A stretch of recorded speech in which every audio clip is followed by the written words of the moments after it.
Welcome to the Celix video channel. In this video, we'll explain the LED status colors for your Celix pump.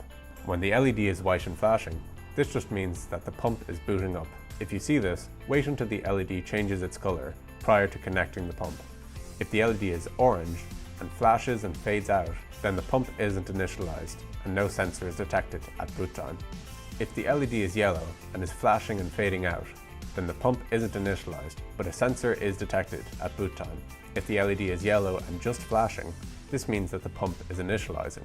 If the LED is fully green, then the pump is ready with no assay programmed. If the LED is not fully green and rotating, then the pump is running in manual mode. If the LED is blue and static, then the pump is ready with an assay programmed. If the pump isn't fully blue and is rotating, then the pump is running with a programmed assay. If the LED is red and flashing, then you have a critical error. Please contact Celix technical support.